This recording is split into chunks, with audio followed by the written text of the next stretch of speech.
மாணவர்களே வணக்கம். எல்லாம் எப்படி இருக்கீங்க? நல்லா இருக்கீங்களா? இந்த வீடியோ 2025ல நடக்கக்கூடிய குரூப் 4 தேர்வுக்கு உண்டானதுதான் இந்த வீடியோல பார்க்க போறோம். இப்போ சிலபஸ் 2025ல மாத்திருக்காங்க. நியூ சிலபஸ் தான்.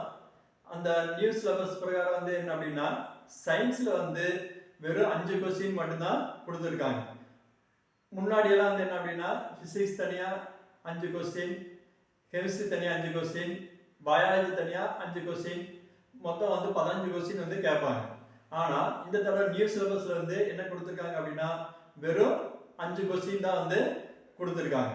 அதனால சயின்ஸ் நல்லா படிச்சோம்னா தான் என்ன பண்ண முடியும் அப்படின்னா அந்த 5 क्वेश्चनக்காக ஆன்சர் எழுத முடியும். ஏன்னா வேலை வாங்குறது ஒவ்வொரு क्वेश्चन ரொம்ப ரொம்ப இம்பார்ட்டன்ட். சரி, இப்போ நாம என்ன பண்ணலாம் அப்படின்னா ஃபர்ஸ்ட் சயின்ஸ் பார்க்கலாம். ஃபர்ஸ்ட் டாபிக் என்ன அப்படின்னா nature of universe. Nature of universe அப்படின்னா என்ன அப்படின்னா அண்டம் அல்லது பேரண்டத்தினுடைய இயல்புகள். அப்போ அண்டம் அல்லது பேரண்டம் அப்படிங்கிறது என்ன அப்படின்னா விண்மீன்கள், விண்மீன் திரள்கள், சூரியன், கோள்கள், இந்த மாதிரி வான்பொருள்கள் எல்லாம் உள்ளடக்கியதுக்கு பேர் நாம என்ன சொல்றோம் அப்படின்னா பேரண்டம் அப்படின்னு சொல்றோம்.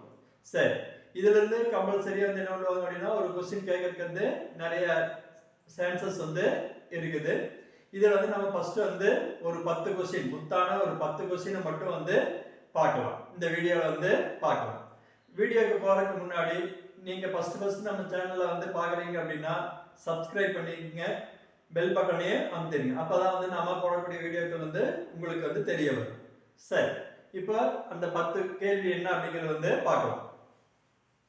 ஃபர்ஸ்ட் கேள்வி, அண்டத்தை பற்றிய படிப்பிற்கு பெயர் என்ன? நம்ம அண்டம் பத்தி படிக்கிறோம். அதுக்கு ஒரு பேர் இருக்குது. என்ன அப்படின்னா காஸ்மாலஜி அப்படின்னு சொல்றோம். அடுத்தது இரண்டாவது கேள்வி என்ன அப்படின்னா காஸ்மாஸ் என்பது எம்மொழி சொல். காஸ்மாஸ் அப்படின்னா எந்த மொழியிலிருந்து வந்தது அப்படின்னா கிரேக்க மொழியிலிருந்து வந்தது. அடுத்து புவிக்கு அருகில் காணப்படும் விண்மீன் திரள் மண்டலம் எது? அதாவது பூமிக்கு மிக அருகில் இருக்கக்கூடிய விண்மீன் மண்டலம். இது பாத்தீங்கன்னா அடிக்கடி கேட்கக்கூடிய ஒரு கொஸ்டின். ஆண்ட்ரோமெடா அப்படிங்கறதா என்ன அப்படின்னா அந்த விண்மீன் திரள். அடுத்து சூரியனில் காணப்படும் வாயு. அதாவது சூரியன் ஒரு வாயு கோளம் அப்படின்னு சொல்றோம். வாயுக்களால் ஆனது.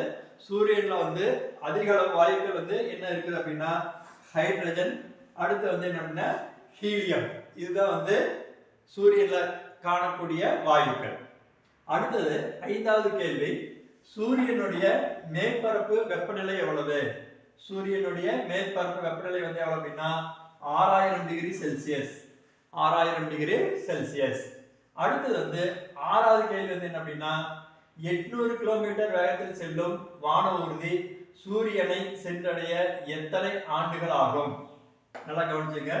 நாம ஒரு வான ஊர்தியில போறோம். அது என்ன அப்படின்னா 800 கிலோமீட்டர் வேகத்துல போகக்கூடியது மணிக்கு. அப்போ சூரியனை எத்தனை நாள்ல போய் சென்றடையும் அப்படின்னா அது 21 ஆண்டுகள் ஆகும். இந்த வேகத்துல போனோம்னா சூரியனை போய் அடையறதுக்கு எத்தனை ஆண்டுகள் ஆகும் அப்படின்னா 21 ஆண்டுகள் பிடிக்கும். அடுத்து கோள்களை பத்தி அதிகமா கேள்விகள் கேட்கலாம். அதனால பாத்தீங்கன்னா வெப்பமான கோள் எது அப்படின்னா வெள்ளி. வெப்பமான கோள் நீங்க புதன் அப்படின்னு நினைச்சிடக்கூடாது. ஏன்னா சூரியனுக்கு மிக அருகில் இருக்கக்கூடிய கோள் எதுனா புதன். ஆனா அது வெப்பமான கோள் கிடையாது. எது வெப்பமான கோள்னா அடுத்து இருக்கக்கூடிய வெள்ளி தான் என்ன அப்படின்னா வெப்பமான கோள். ஏன்னா வெள்ளியினுடைய மேற்பரப்புல வாயு கோளங்கள் இருக்கிறதுனால அது அதிகமான இதை ஈர்க்கும் வெப்பத்தை. அதனால வெப்பமான கோள் எது அப்படின்னா வெள்ளி. அடுத்து செந்நிற கோள் அப்படின்னு அழைக்கக்கூடிய கோள் எது அப்படின்னு கேட்பாங்க. இதெல்லாம் பாத்தீங்கன்னா அடிக்கடி கேட்ட கேள்விகள். செந்நிற கோள் அப்படின்னு நம்ம எதை சொல்றோம் அப்படின்னா செவ்வாய். செவ்வாய் தான் என்ன அப்படின்னா செந்நிற கோள். அடுத்து பெருங்கோள். அதாவது இருக்கக்கூடிய கோள்களிலேயே மிக பெரிய கோள் எது அப்படின்னா வியாழன். வியாழன் தான் பெரிய கோள். அதனால பெருங்கோள் அப்படின்னு சொல்றோம். அடுத்து 10வது கேள்வி, கடைசி கேள்வி, அழகான வளையங்களை கொண்ட கோள். அதாவது கோள்களுக்கு இடையில என்ன இருக்கு அப்படின்னா அழகான வளையத்துக்கு வந்து கொண்டிருக்கக்கூடிய கோள்கள் வந்து எது அப்படின்னா சனி. முக்கியமான கோள் வந்து என்னன்னா சனி. அப்போ இந்த 10 கொஸ்டின் வந்து ரொம்ப ரொம்ப இம்பார்ட்டன்டான கொஸ்டின். சயின்ஸ்ல வந்து நேச்சர் ஆஃப் யூனிவர்ஸ்ல வந்து இந்த 10 கொஸ்டின் வந்து ரொம்ப ரொம்ப முக்கியமான கொஸ்டின். இதை வந்து நல்லா படிச்சுங்க. இனியும் தொடர்ந்து வந்து இந்த டாபிக்ல வந்து வீடியோக்கள் வந்து போடுவோம். தொடர்ந்து வந்து பாருங்க. உங்களுக்கு வந்து ரொம்ப ரொம்ப யூஸ்ஃபுல்லா வந்து இருக்கும். நம்ம போடக்கூடிய வீடியோக்களை நீங்க தொடர்ந்து பார்த்துட்டு வந்தா நீங்களும் வாங்கலாம் அரசு வேலை. அடுத்த வீடியோவில் உங்களை சந்திக்கும் வரை உங்களிடமிருந்து விடைபெறுவது என் சிவகுமார். நன்றி, வணக்கம்.